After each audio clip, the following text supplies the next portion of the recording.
7 वर्षाच्या संसारानंतर स्नेहाने अचानक घर सोडलं. नवऱ्याला वाटलं 2 दिवसात ती परत येईल, पण दिवस गेले आणि स्नेहा परत आलीच नाही. मग अमोलला पहिल्यांदा जाणवलं, जिला तो रोज गृहीत धरत होता तीच तर त्याच्या घराचा आधार होती. पण स्नेहा परत येण्याआधी अमोलसमोर एक मोठं आव्हान होतं. तिला फक्त घरी आणायचं नव्हतं, तर तिचा तुटलेला विश्वास पुन्हा जिंकायचा होता.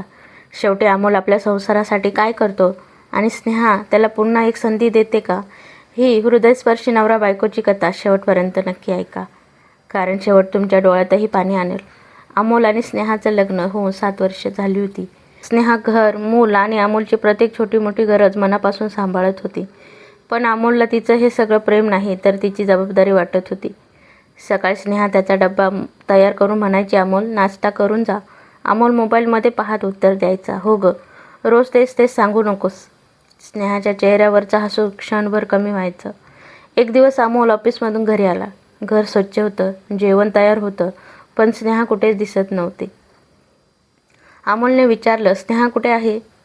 मुलांनी शांतपणे उत्तर दिलं, आई आजीकडे गेली. अमोल चिडला, मला न सांगता? मुलगा म्हणाला, बाबा, आई म्हणाली तिला काही दिवस स्वतःसाठी जगायचं आहे. अमोलला ते ऐकून हसू आलं. 2 दिवसात परत येईन. पण 2 दिवस झाले, स्नेहा परत आलीच नाही. तिसऱ्या दिवशी अमोलने स्वतः स्वयंपाक करायचा प्रयत्न केला. मीठ जास्त झालं, मुलांच्या शाळेच्या वस्तू सापडत नव्हत्या, कपडे कुठे आहेत हे त्याला माहीत नव्हतं. घरात सगळं होतं, पण स्नेहा नव्हती. रात्री अमोल तिच्या रिकाम्या जागेकडे पाहत बराच वेळ बसून राहायचा. तेवढा स्नेहाचा फोन आला. अमोलने लगेच उचलला. कधी येतेस? समोरून काही क्षण शांतता होती. मग स्नेहा म्हणाली, अमोल, यावेळी मी परत येण्याआधी तुला माझी किंमत समजणं गरजेचं आहे. अमोल काही बोलणार तेवढ्यात फोन कट झाला आणि पहिल्यांदाच त्याला जाणवलं, स्नेहा घरात फक्त राहत नव्हती, तीच तर ते घर चालवत होती. स्नेहाचा फोन कट झाल्यानंतर अमोल बराच वेळ शांत बसून राहिला. त्याला वाटत होतं 2-4 दिवसात स्नेहा स्वतःहून परत येईल, पण दिवस गेले, स्नेहा परत आली नाही. घरातल्या प्रत्येक गोष्टी तिची आठवण येत होती. सकाळी उठल्यावर त्याचा डब्बा तयार नव्हता. मुलांच्या शाळेची तयारी करताना त्याची धावपळ झाली. पण त्याला सर्वात जास्त जाणवत होतं ते म्हणजे घरातला शांतपणा. एक दिवस अमोलने स्नेहाला फोन केला. स्नेहा, अजून किती दिवस माहेरी राहणार आहेस? स्नेहाने शांतपणे उत्तर दिलं, मला माहीत नाही. म्हणजे? अमोल, तुला वाटत होतं ना की मी घरात काहीच करत नाही. आता काही दिवस तू सगळं स्वतः करून बघ. अमोल चिडला, मी काम करतो, घरही सांभाळू शकतो. स्नेहा फक्त एवढंच म्हणाली, मग करून बघ. फोन कट झाला. दुसऱ्या दिवशी अमोलने मुलांसाठी नाश्ता बनवला. मुलाने पहिला घास घेतला आणि चेहरा वाकडा केला. बाबा, आईच्या हातचे पोहे खूप छान असतात. अमोल काहीच बोलला नाही. संध्याकाळी मुलांच्या शाळेतून फोन आला. त्याची एक महत्त्वाची फी भरायची राहिली होती. अमोल घरी येऊन कागदपत्र शोधू लागला. कुठेच सापडत नव्हती. शेवटी त्याला कपाटात एक व्यवस्थित फाईल मिळाली.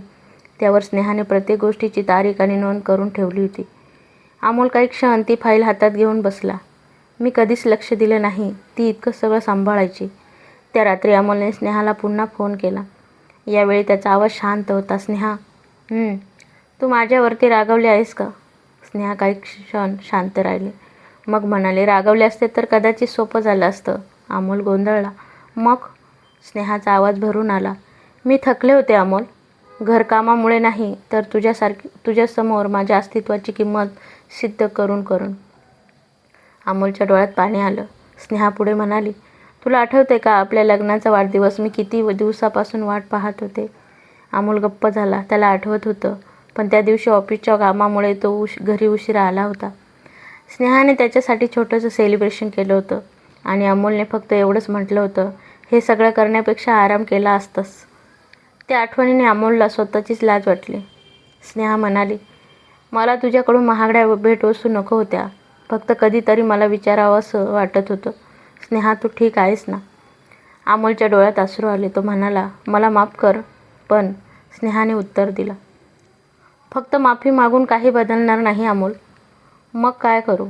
स्नेहा म्हणाली, यावेळी मला परत आणण्यासाठी येऊ नकोस, मला समजून घेण्यासाठी ये. फोन कट झाला.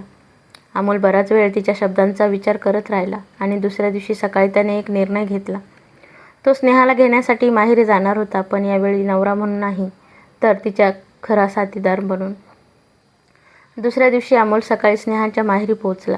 स्नेहाने दरवाजा उघडला. अमोल समोर उभा होता, पण यावेळी त्याच्या चेहऱ्यावर नेहमीचा राग किंवा घाई नव्हती. तो शांतपणे म्हणाला, स्नेहा, माझ्यासोबत घरी चल. स्नेहा काही क्षण त्याच्याकडे पाहत राहिली. का? अमोल म्हणाला, कारण घर तुझ्याशिवाय रिकामं वाटतं. स्नेहाच्या डोळ्यात पाणी आलं, पण तिने लगेच उत्तर दिलं, घर रिकामं वाटतंय म्हणून मला परत बोलवायला आलास? अमोल गप्प झाला. स्नेहा पुढे म्हणाली, माझी आठवण घरातल्या कामांसोबत येते की माझं माणूस म्हणून? हा प्रश्न अमोलच्या मनाला लागला. तो हळू आवाजात म्हणाला, तुझी आठवण मला प्रत्येक क्षणी येते स्नेहा. स्नेहाचे बाबा बाहेर आले. त्याने अमोलला पाहिलं आणि म्हणाले, अमोल, स्नेहा तुझ्यासोबत गेली पाहिजे की नाही हा निर्णय तिचा आहे. पण एक गोष्ट लक्षात ठेव, बायको घर सांभाळते म्हणून तिची किंमत घरात कामाइतकी नसते. अमोलने मान खाली घातली. काका, मला आता ते समजलं आहे. तो स्नेहाकडे वळला. मी तुला परत घेऊन जाण्यासाठी आलो नाही. तू तयार असशील तर आपण पुन्हा सुरुवात करूया म्हणून आलो. स्नेहाच्या चेहऱ्यावर पहिल्यांदाच हलकंसं हसू आलं.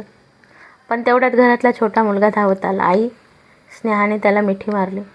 मुलगा म्हणाला, आई तू कधी येणार? स्नेहाच्या डोळ्यात अश्रू आले. अमोलने मुलाकडे पाहिलं. आई लगेच येणार नाही बेटा. आधी बाबांना तिची माफी कमवायची आहे. स्नेहा आश्चर्याने अमोलकडे पाहू लागली. अमोल हसला. हो, कारण यावेळी फक्त सॉरी म्हणायचं नाही, बदलून दाखवायचं आहे. अमोल परत घरी आला. त्याने घरातील सगळ्या कामांची यादी केली. मुलांची शाळा, स्वयंपाक, कपडे, घराची स्वच्छता, बाजार. पहिल्यांदा त्याला जाणवलं, स्नेहा हे सगळं किती वर्षे एकटी करत होती. त्या रात्री त्याने घरात एक छोटा बदल केला. स्वयंपाकघरात स्नेहाने लावलेला छोटासा फोटो होता. त्याखाली त्याने एक कागद चिटकवला. हे घर दोघांचे आहे, जबाबदारी ही दोघांची. पण स्नेहाला अजूनही एक भीती होती. ती अमोलला फोन करून म्हणाली, अमोल, तू काही दिवस बदलशील, पण पुन्हा पूर्वीसारखं झालं तर? अमोल शांत झाला. मग म्हणाला, म्हणूनच मला तुला फक्त परत आणायचं नाही, मला तुझ्यासोबत नवं नातं तयार करायचं आहे. स्नेहाने विचारलं, आणि जर मला थोडा वेळ लागला तर?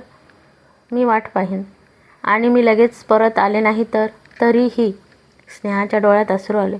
पण अमोलला अजून एक गोष्ट माहीत नव्हती. स्नेहा माहेरी गेल्यापासून तिच्या मनात फक्त राग नव्हता. ती अमोलपासून आणखी एक मोठं सत्य लपवत होती. आणि ते सत्य समोर आलं तर त्यांच्या नात्याची दिशा कायमची बदलणार होती. अमोलला वाटलं होतं की स्नेहा फक्त त्याच्यावर नाराज आहे, पण सत्य काही वेगळंच होतं. स्नेहाने तिच्या आईला हळू आवाजात सांगितलं, आई, मी अमोलपासून एक गोष्ट लपवते. आईने विचारलं, काय गं? स्नेहा काही क्षण गप्प राहिली. मला नोकरीची ऑफर आली आहे. आई आश्चर्याने म्हणाले, मग त्यात लपवण्यासारखं काय आहे? स्नेहाच्या डोळ्यात पाणी आलं, कारण ती नोकरी दुसऱ्या शहरात आहे. आणि मला भीती वाटते अमोल पुन्हा म्हणेल की बायकोचं काम म्हणजे घर सांभाळणं.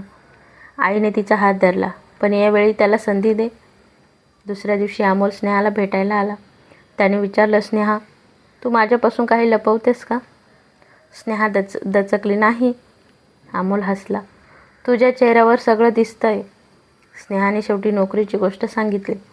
मला पुण्यात एका कंपनीत नोकरी मिळाली आहे. माझं शिक्षण आणि कौशल्य वापरून मला स्वतःसाठी काहीतरी करायचं आहे. अमोल शांत झाला. स्नेहाला वाटलं तो आत्ता नक्की विरोध करेल, पण अमोल म्हणाला, तुला ही नोकरी नक्की हवी आहे? हो. मग तू ती कर. स्नेहा आश्चर्याने त्याच्याकडे पाहू लागले. तुला राग नाही आला? अमोल हळू आवाजात म्हणाला, पूर्वी आला असता, कारण मला वाटायचं तू माझी बायको आहेस म्हणजे तुझं आयुष्य माझ्या सोयीप्रमाणे असावं. आता समजतंय तू माझी बायको आहेस, पण त्याआधी तू स्वतःची व्यक्ती आहेस. स्नेहाच्या डोळ्यात अश्रू आले, पण अमोलने पुढे जे सांगितले त्याने स्नेहा आणखी भावूक झाली. तुला नोकरीसाठी पुण्याला जावं लागेल तर आपण दोघं मिळून निर्णय घेऊ. मुलांची जबाबदारीही आपण दोघं सांभाळू. स्नेहाने विचारलं, आणि तुझ्या आईला? अमोल हसला. आईला मी समजावेन, पण यावेळी तुझ्या स्वप्नांसाठी तुला कुणाची परवानगी मागावी लागणार नाही. स्नेहाने त्याचा हात धरला. अमोल, मला तुझ्याकडून हेच ऐकायचं होतं. काही दिवसांनी स्नेहा घरी परतली, पण यावेळी घरात प्रवेश करताना तिच्या मनात पूर्वीसारखी भीती नव्हती. अमोलने तिची बॅग घेतली. चल, आधी चहा करतो. स्नेहा हसली. तुला चहा बनवता येतो? अमोल म्हणाला, तू नसताना शिकलो. स्नेहा हसत म्हणाली, मग आधी चहा दाखव. दोघे स्वयंपाकघरात गेले. अमोलने चहा केला. स्नेहाने एक घोट घेतला आणि चेहरा केला. खूप गोड आहे. अमोल हसला. म्हणजे माझ्यासारखा? स्नेहा म्हणाली. नाही, माझ्यासारखा. दोघेही हसले. त्या रात्री अमोलने स्नेहाचा हात हातात घेतला. आपण 7 वर्षे नवरा बायको होतो, पण आता पहिल्यांदा मला वाटतंय आपण खरे साथीदार झालोय. स्नेहा म्हणाली. मलाही. पण अचानक अमोलचा फोन वाजला. त्याने फोन उचलला. समोरून आवाज आला. सर, तुमच्या कंपनीच्या खात्यात मोठी आर्थिक गडबड आढळली आहे आणि त्या व्यवहारांवर तुमच्या पत्नीची सही आहे. अमोलच्या चेहऱ्यावरचं हसू गायब झालं. त्याने स्नेहाकडे पाहिलं. स्नेहा, तू या कागदांवर कधी सही केली होतीस? स्नेहा घाबरली. मी कोणत्याही कंपनीच्या कागदांवर सही केलेली नाही. अमोलने फोन ठेवला. दोघे एकमेकांकडे पाहत राहिले. त्यांच्या नात्यातला गैरसमज नुकताच संपला होता आणि आता कोणीतरी पुन्हा त्यांच्यात अविश्वासाचं बी पेरलं होतं. अमोलच्या हातात कंपनीच्या व्यवहारांची फाईल होती. त्यात स्नेहाची सही स्पष्ट दिसत होती. अमोलने विचारलं. स्नेहा, ही तुझी सही आहे का? स्नेहाने कागद पाहिला आणि लगेच म्हणाली. नाही, ही माझी सही नाही. अमोल काही क्षण शांत राहिला. पूर्वी असता तर कदाचित त्याने लगेच तिच्यावर संशय घेतला असता, पण यावेळी त्याने तिचा हात धरला. मला तुझ्यावर विश्वास आहे. स्नेहाच्या डोळ्यात पाणी आलं. मग आपण सत्य शोधूया. दोघांनी कंपनीतील जुन्या कागदपत्रांची तपासणी सुरू केली. स्नेहाला अचानक गोष्ट आठवली. अमोल, आठवतंय? काही महिन्यांपूर्वी तू मला कंपनीच्या अकाउंटची फाईल घरी आणून दिली होती. हो, त्यावेळी तू मला काही कागदांवर सही करायला सांगितली होतीस. अमोलने लगेच उत्तर दिलं. हो, पण ते फक्त घराच्या कर्जाचे कागद होते. दोघे एकमेकांकडे पाहू लागले. म्हणजे स्नेहाच्या सहीचा गैरवापर त्याच फाईलमधून झाला असण्याची शक्यता होती. अमोलने कंपनीच्या अकाउंटंटला बोलावलं. माझ्या पत्नीच्या नावाने व्यवहार कोणी केले? अकाउंटंटने संगणकातील रेकॉर्ड तपासले. काही वेळाने तो म्हणाला. सर, हे व्यवहार तुमच्या ऑफिसमधूनच झाले आहेत. कोणाच्या लॉग इनवरून? अकाउंटंटने स्क्रीनकडे पाहिलं आणि अचानक त्याचा चेहरा बदलला. सर, तुमच्या लॉग इनवरून. अमोल हादरला. माझ्या? हो. स्नेहाने अमोलकडे पाहिलं, पण तिच्या मनात आता त्याच्यावर संशय नव्हता. तुझं लॉग इन कुणाला माहीत होतं? अमोलने विचार केला. मग त्याला एक व्यक्ती आठवली. ऑफिसमधला त्याचा जवळचा मित्र आणि पार्टनर निलेश. अमोल आणि स्नेहा निलेशला भेटायला गेले. अमोलने थेट विचारलं. माझ्या लॉग इनचा वापर करून पैसे कुठे गेले? निलेश दचकला. काय बोलतोयस? स्नेहाने कागद त्याच्यासमोर ठेवला. माझ्या नावाची बनावट सहीही वापरली आहे. निलेश काहीच बोलला नाही. अमोलचा आवाज कठोर झाला. निलेश, 7 वर्षाची मैत्री आहे आपली. मला खोटं सांगू नकोस. शेवटी निलेशने मान खाली घातली. मी पैसे घेतले, पण सगळे माझ्यासाठी नव्हते. स्नेहा म्हणाली. मग कोणासाठी? निलेशने अमोलकडे पाहिलं. तुझ्या कंपनीतल्या एका व्यक्तीने मला हे करायला भाग पाडलं. अमोल चकित झाला. कोण? निलेशने नाव सांगितलं. ते ऐकताच अमोलच्या चेहऱ्यावर धक्का उमटला. तो व्यक्ती म्हणजे अमोलचा स्वतःचा मोठा भाऊ. अमोलचा विश्वास बसत नव्हता. माझा भाऊ असं का करेल? निलेश म्हणाला. कारण त्याला वाटतं कंपनीत तुझ्यापेक्षा त्याचा जास्त हक्क आहे. स्नेहा शांतपणे म्हणाली. म्हणजे त्याने आपल्यात गैरसमज निर्माण करून कंपनीही ताब्यात घ्यायचा प्रयत्न केला. निलेशने मान हलवली. पण अजून एक धक्कादायक गोष्ट बाकी होती. निलेशने मोबाईलमध्ये एक व्हिडिओ दाखवला. त्यात अमोलचा भाऊ एका व्यक्तीशी बोलत होता. तो म्हणत होता, स्नेहावर आरोप झाला की अमोल तिच्यावर विश्वास ठेवणार नाही. दोघे वेगळे झाले की कंपनीची जबाबदारी माझ्याकडे येईल. अमोलच्या डोळ्यात संताप आला. पण स्नेहाने त्याचा हात पकडला. रागाने नाही, पुराव्याने उत्तर दे. अमोलने तिच्याकडे पाहिलं. त्याला जाणवलं ज्या बायकोला तो कधीच पुरेसे समजून घेत नव्हता, तीच आज त्याला योग्य मार्ग दाखवत होती. पण पुढच्या क्षणी निलेशने आणखी एक फाईल उघडली. त्यात अमोलच्या भावाने स्नेहाला पाठवलेला एक मेसेज होता. तू अमोलला सोडून दिलंस तरच मी हे प्रकरण थांबवेन. स्नेहाच्या चेहऱ्यावर भीती उमटली. हा फक्त कंपनीचा कट नव्हता. कुणीतरी त्यांच्या संसारालाच तोडण्याचा प्रयत्न करत होता. स्नेहाच्या फोनवर आलेला मेसेज पाहून अमोल काही क्षण स्तब्ध झाला. तू अमोलला सोडून दिलं तरच मी हे प्रकरण थांबवेन. अमोलने स्नेहाकडे पाहिलं. त्याने तुला हे कधी पाठवलं? स्नेहा म्हणाली. तू ऑफिसच्या कामात अडकलास त्या दिवशी. मला वाटलं होतं मी तुला सांगितलंस तर पुन्हा तुझ्या मनात माझ्याबद्दल संशय येईल. अमोलने तिचा हात हातात घेतला. आता एक गोष्ट कायम लक्षात ठेव. तुझ्यावर संकट आलं तर ते एकटीने सहन करायचं नाही. आपण दोघं मिळून त्याचा सामना करू. दोघांनी सगळे पुरावे जमा केले. निलेशनेही सत्य सांगण्याची तयारी दाखवली. पण अमोलचा भाऊ अचानक घरी आला. तो संतापून म्हणाला, अमोल, तू स्वतःच्या भावावर विश्वास ठेवत नाहीस? अमोल शांतपणे म्हणाला, विश्वास ठेवला म्हणूनच इतकी वर्ष तुला प्रश्न विचारले नाही. पण आता पुरावे माझ्यासमोर आहेत. भावाने स्नेहाकडे पाहिलं. या बाईने तुझं डोकं फिरवलंय. अमोलचा चेहरा कठोर झाला. माझ्या बायकोबद्दल एक शब्दही जपून बोल. स्नेहाने अमोलचा हात पकडला. अमोल, भांडू नकोस. आपल्याला सत्य सिद्ध करायचं आहे. नंतर अमोलने भावाला एक संधी दिली. तू स्वतः सगळं कबूल कर, मग आपण कायदेशीर मार्गाने पुढे जाऊ. पण त्याचा भाऊ अजूनही हट्टाने म्हणत होता, तुमच्याकडे माझ्या विरुद्ध काहीच पुरावा नाही, सिद्ध होणार नाही. अमोल शांतपणे हसला. तुला एक गोष्ट माहीत नाही. त्याने मोबाईल टेबलवर ठेवला. निलेशने आधी सर्व संभाषण आणि व्यवहाराचे पुरावे सुरक्षित केले होते. भावाच्या चेहऱ्यावरचा रंग उडाला. सगळं सत्य समोर आलं. कंपनीतील पैशांचा गैरव्यवहार, स्नेहाच्या सहीचा गैरवापर आणि नवरा बायकोमध्ये गैरसमज निर्माण करण्याचा प्रयत्न. सगळ्याचा पर्दाफाश झाला. अमोलच्या भावाने शेवटी मान्य केलं, मला वाटलं स्नेहा तुझ्यापासून दूर झाली की तू कमजोर होशील आणि कंपनी माझ्या हातात येईल. अमोलच्या डोळ्यात दुःख होतं. तुला कंपनी हवी होती म्हणून तू माझा संसार तोडायला निघालास. भाऊ काहीच बोलला नाही. घरी परतताना स्नेहा शांत होती. अमोलने विचारलं, काय झालं? स्नेहा म्हणाली, आज मला एक गोष्ट कळली. काय? आपल्या नात्यात समस्या आल्या तेव्हा मी तुला दोष देत राहिले आणि तूही मला समजून घेण्याऐवजी गृहीत धरत होतास. पण आज पहिल्यांदा आपण दोघं एकाच बाजूला उभे राहिलो.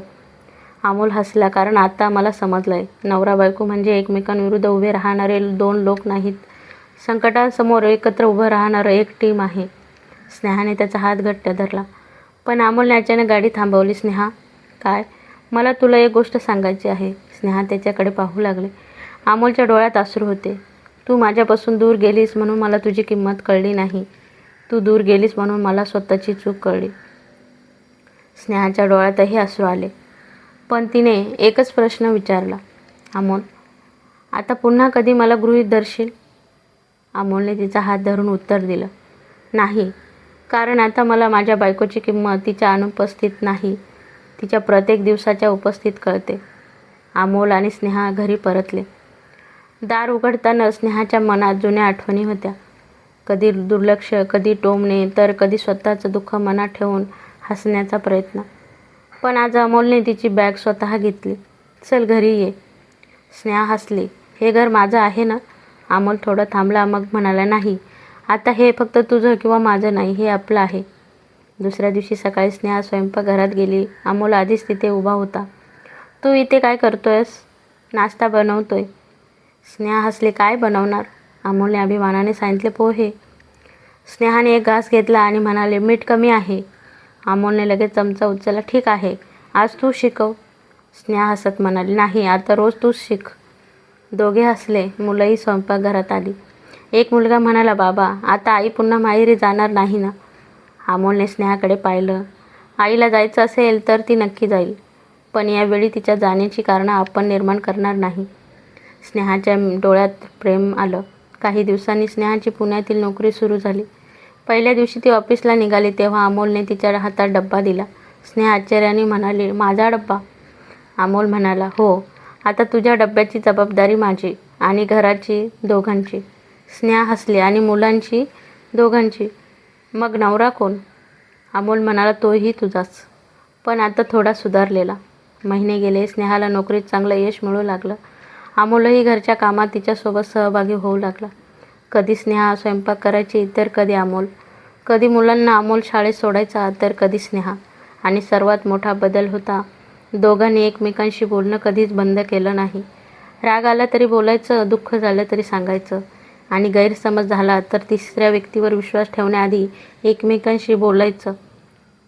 एक संध्याकाळी स्नेहा बाल्कनीत उभी होती. अमोल तिच्या बाजूला आला. काय विचार करतेस? स्नेहा हसली. आपल्या लग्नाच्या पहिल्या वर्षाची आठवण येते. मी खूप वाईट नवरा होतो ना? स्नेहा म्हणाली, हो, थोडासा. अमोल हसला. मग स्नेहाचा हात हातात घेत म्हणाला, पण तू मला सोडून गेलीस म्हणून नाही, तू मला माझी चूक दाखवून दिलीस म्हणून मी बदललो. स्नेहा शांतपणे म्हणाली, आणि तू बदललास म्हणून मी पुन्हा तुझ्यावर विश्वास ठेवायला शिकले. अमोलने तिच्याकडे पाहिलं. एक वचन दे. काय? पुन्हा कधी तुला मनात काही असेल तर शांत बसू नकोस. स्नेहा म्हणाली. तूही. दोघांनी हातात हात घेतला. त्या रात्री मुलं झोपल्यानंतर अमोलने स्नेहाला म्हटलं, स्नेहा, 7 वर्ष आपण नवरा बायको म्हणून जगलो, पण आता मला वाटतंय आपण खरंच मित्र झालोय. स्नेहा हसली. म्हणूनच तर आता आपलं लग्न खरं सुरू झालंय. अमोलने विचारलं. म्हणजे आधीचं लग्न खोटं होतं? नाही, पण आता त्यात प्रेमासोबत समजूतही आहे. अमोलने तिचा हात हातात घेतला आणि त्या क्षणी दोघांनाही जाणवलं, लग्न म्हणजे एकाच घरात राहणं नाही, तर आयुष्याच्या प्रत्येक चढ उतारात एकमेकांच्या बाजूने उभं राहणं. स्नेहाने अमोलकडे पाहून शेवटचं वाक्य म्हटलं. मला परिपूर्ण नवरा नको होता अमोल. मला फक्त माझं दुःख समजून घेणारा नवरा हवा होता. अमोल हसला. आणि मला आता परिपूर्ण बायको नको. मला आयुष्यभर माझ्यासोबत चालणारी स्नेहा हवी आहे. दोघेही हसले. आणि अशा प्रकारे त्यांचा संसार संपला नाही, उलट खऱ्या अर्थाने पुन्हा सुरू झाला. मित्रांनो, प्रत्येक घरात प्रेम असतं, पण ते वेळेवर व्यक्त केलं नाही तर नात्यामध्ये शांतपणे अंतर वाढत जातं. अमोलला त्याच्या बायकोची किंमत ती दूर गेल्यावर कळली, पण प्रत्येकाला अशी दुसरी संधी मिळतेच असं नाही. म्हणूनच आपल्या माणसांवर प्रेम असेल तर ते आजच व्यक्त करा, कारण धन दौलत पुन्हा मिळू शकते, पण तुटलेला विश्वास पुन्हा जोडायला खूप वेळ लागतो. जर ही कथा तुमच्या मनाला स्पर्श करून गेली असेल तर व्हिडिओला लाईक करा, आपल्या मित्रपरिवारासोबत शेअर करा आणि अशाच हृदयस्पर्शी मराठी कथांसाठी आपल्या चॅनलला सबस्क्राईब करून बेल आयकॉन नक्की दाबा. पुन्हा भेटू एका नव्या सुंदर आणि मनाला भिडणाऱ्या कथेसोबत. तोपर्यंत आपल्या माणसांची कदर करा, कारण त्यांच्यामुळेच घराला खरं घर पण मिळतं. धन्यवाद.